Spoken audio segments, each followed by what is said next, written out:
मोर प्रिय छात्र छात्रीगण तुम मानंकु आर्टिस्ट अंकल चैनल रे बहुत बहुत स्वागत। एथर विद्यालय स्तरीय सुरभि कार्यक्रम रे चित्रांकन प्रतियोगितार विषय वस्तु है आम लोककला आम परिचय। एहाकु आधार करी आर्टिस्ट अंकल निज कल्पना शक्ति आरंभ करिसेंती एक चित्र जहा तुम मानंक पई उद्दिष्ट एवं सुरभि कार्यक्रम रे जदि एही चित्र को तुमे माने अंकन करिवो हुए तो प्रथम स्थान अधिकार करि पारिबो। तेबे पिला माने तुम मानंकु मु गोटिए कथा कहि रखुची, जेतेबेले तुमे माने ड्राइंग शीट पाउच सेतेबेले प्रथमे तुम नाम, तुम विद्यालयर नाम, तुम श्रेणी एवं तुम क्लस्टर नाम लिखिदेव। कारण बेले बेले प्रतियोगी माने चित्र अंकन करिबा निशारे निजर नाम विद्यालयर नाम लिखिबा भूली जाती, जहा फल रे भल चित्र अंकन करिथिबा छात्रटी पछरे पड़ी जाए। तेणु पिला माने तमे प्रथमे निजर नाम विद्यालयर नाम क्लस्टर नाम लिखिला परे चित्र अंकन करिबा पई चेष्टा करिवो। तापरे चित्र अंकन करिबा पूर्वरु प्रथमे बॉर्डर टीए तैयारी करिदबो। बॉर्डर तैयारी करिबा द्वारा तुमे जे कोनोसी चित्र अंकन कले मध्य ताहा सुंदर देखा जिवो। तेबे पिला माने एथर आम लोककला आम परिचय विषय वस्तु को आधार करी मु एही चित्रटी रे अनेक लोककला को स्थान देइछि। जेमिति तमे वर्तमान देखि पारुथिबो मु केमिति गोटिए पिपिली चांदुआर चित्र अंकन करुछि। पिला माने तमे जानिथिबो आम ओडिशार पुरी जिल्लार पिपिली सारा विश्व रे चांदुआ पई विख्यात।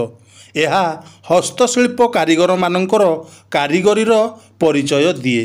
तेणु तमे माने जेतेबेले चित्र अंकन करिवो सेतेबेले गोटिए पिपिली चांदुआर चित्र अंकन करिवो।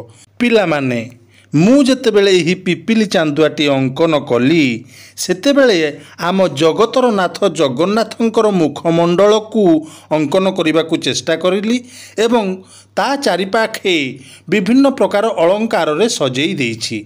तमे माने मध्य एही भली चित्र अंकन करि पारिबो। तेबे हस्तकला रे तमे देखिल को भली भाबरे पिपिली चांदुआर चित्र अंकन करागला। वर्तमान चित्रकला रे आमे देखिबा आदिवासी चित्र। आदिवासी लोक माने तांको घर कांथ मानकरे को भली चित्र करिथांती सेही चित्र मु अंकन करिबा पई चेष्टा करिछि।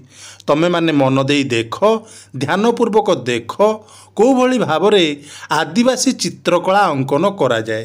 तमे माने मध्य सेही भली चित्र को अंकन करिवो एवं पूर्ण मात्रा रे अभ्यास करिबा पई चेष्टा करिवो। एही आदिवासी कला भारी सहज, अंकन करिबा पई निहाती भाबरे मजा लागे। तमे माने मध्य एही आदिवासी चित्र कला बेले निश्चित मजा नहीं चित्रटी को अंकन करिवो। एही आदिवासी कला मध्य आम लोक कलार परिचय देई थाए।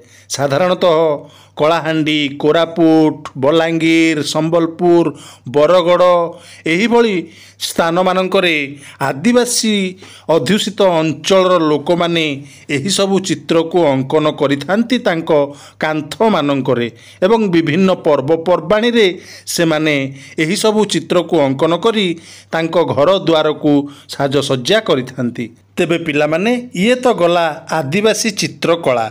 वर्तमान देख आम ओडिशार विभिन्न प्रकार लोक नृत्यर चित्र। कारण एही लोक नृत्य मध्य आम लोककलार परिचय देई थाए।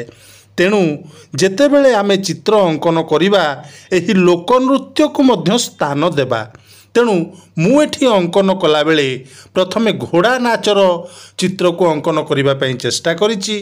मु एथिरे ओडिसी नृत्य को स्थान देइछि, छऊ नृत्य को स्थान देइछि, संबलपुरी नृत्य को स्थान देइछि, कंढेई नाच को स्थान देइछि। ता छड़ा आहुरी अनेक प्रकार लोकनृत्य आम ओडिशा रे परिवेषण करा जाए। जेमिति धुड़ुकी नाच, दंड नाच, केळा केळौणी नाच, ଚଢ଼େୟା ଚଢ଼େୟାଣୀ ନାଚ, ଏହିସବୁ ନାଚ ମଧ୍ୟ ଆମ ଲୋକକଳାର ପରିଚୟ ଦେଇଥାଏ। ତେବେ ଦେଖ ମୁଁ କେଉଁଭଳି ଭାବରେ ଏହି ଲୋକନୃତ୍ୟକୁ ଅଙ୍କନ କରୁଛି, ତୁମେମାନେ ଧ୍ୟାନପୂର୍ବକ ଦେଖ। ପିଲାମାନେ, ଏହିସବୁ ଲୋକନୃତ୍ୟ ପରିବେଷଣ କରିବା ପାଇଁ ଗୋଟିଏ ମଞ୍ଚର ଆବଶ୍ୟକତା ପଡ଼ିଥାଏ। ତେଣୁ ମୁଁ ଏଠି ଗୋଟିଏ ମଞ୍ଚର ଚିତ୍ର ମଧ୍ୟ ଅଙ୍କନ କରିଛି। ତୁମେମାନେ ଯେତେବେଳେ ଚିତ୍ର ଅଙ୍କନ କରିବ, ଗୋଟିଏ ମଞ୍ଚର ଚିତ୍ର ଅଙ୍କନ କରିବା ପାଇଁ ଚେଷ୍ଟା କରିବ। ଯେମିତି ମଞ୍ଚରେ ସାଇକ୍ଲୋରୋମା ଥାଏ, ୱିଙ୍ଗସ୍ ଥାଏ, ବର୍ଡ଼ର ଥାଏ, ଗୋଟିଏ ନିର୍ଦ୍ଦିଷ୍ଟ ସ୍ଥାନ ଥାଏ ବିଭିନ୍ନ ପ୍ରକାର ସାଂସ୍କୃତିକ କାର୍ଯ୍ୟକ୍ରମ ପରିବେଷଣ କରିବା ପାଇଁ, ସେହିଭଳି ସ୍ଥାନଟିଏ ମଧ୍ୟ ମୁଁ ଅଙ୍କନ କରିଛି। ତେବେ ପିଲାମାନେ, ତୁମେମାନେ ମଧ୍ୟ ଚିତ୍ର କଲାବେଳେ ଏହିଭଳି ଅଙ୍କନ କରିବା ପାଇଁ ଚେଷ୍ଟା କରିବ।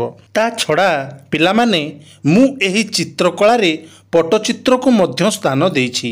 ତୁମେମାନେ ତ ଜାଣିଥିବ ପିଲାମାନେ, ଆମ ଓଡ଼ିଶାର ପୁରୀ ଜିଲ୍ଲାର ରଘୁରାଜପୁର ଗ୍ରାମ ଏହି ପଟ୍ଟଚିତ୍ର ପାଇଁ ବିଶ୍ୱବିଖ୍ୟାତ।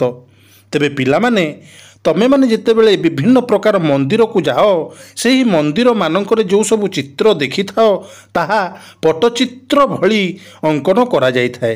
ସାଧାରଣତଃ ଏହି ପଟ୍ଟଚିତ୍ର ପଟିରେ ତିଆରି ହୋଇଥାଏ, ତେଣୁ ଏହାକୁ ପଟ୍ଟଚିତ୍ର କୁହାଯାଇଥାଏ। ତେଣୁ ଏହି ଚିତ୍ରକୁ ମଧ୍ୟ ଆମେ ଲୋକକଳାରେ ସାମିଲ କରିପାରିବା ଏବଂ ଏହାକୁ ଅଙ୍କନ କରି ଆମେ ପ୍ରତିଯୋଗିତାରେ ଦେଖାଇ ପାରିବା ଯେ ପଟ୍ଟଚିତ୍ର ମଧ୍ୟ ଆମର ଲୋକକଳାର ଏକ ଅଂଶ ବିଶେଷ। ଆଉ ହଁ, ଆଉ ଗୋଟିଏ କଥା କହିବା ମୁଁ ଭୁଲିଗଲି। ତୁମେ ଏହି ଚିତ୍ରରେ ଦେଖିପାରୁଥିବ କୋଣାର୍କ ମନ୍ଦିର ଚିତ୍ର ଏବଂ ଜଣେ ପଥର କାରିଗର ଗୋଟିଏ ପଥରକୁ ଖୋଦେଇ କରି ଗୋଟିଏ ଗଣେଶ ମୂର୍ତ୍ତି ତିଆରି କରୁଛନ୍ତି। ଏହା ମଧ୍ୟ ଆମ ଲୋକକଳାର ଅଂଶ ବିଶେଷ। ତେଣୁ ପିଲାମାନେ ଦେଖ, ଆର୍ଟିଷ୍ଟ ଅଙ୍କଲ ବର୍ତ୍ତମାନ କେଉଁଭଳି ଏହି ଚିତ୍ରରେ ରଙ୍ଗ ଦେଉଛନ୍ତି, ସେହିଭଳି ରଙ୍ଗ ଦେବା ପାଇଁ ତୁମେମାନେ ଚେଷ୍ଟା କରିବ। ପିଲାମାନେ, ଆର୍ଟିଷ୍ଟ ଅଙ୍କଲ ଚ୍ୟାନେଲକୁ ଯଦି ତୁମେମାନେ ସବସ୍କ୍ରାଇବ୍ କରିନାହ, ପ୍ଲିଜ୍ ସବସ୍କ୍ରାଇବ୍ କରିବ ଆଉ କମେଣ୍ଟ କରିବ ତୁମକୁ କେଉଁଭଳି ଚିତ୍ର ଦରକାର। ତେବେ ମୁଁ ତୁମକୁ ସେଇଭଳି ଚିତ୍ର ଅଙ୍କନ କରି ମୋ ଚ୍ୟାନେଲ ମାଧ୍ୟମରେ ପହଞ୍ଚାଇ ପାରିବି। ଧନ୍ୟବାଦ।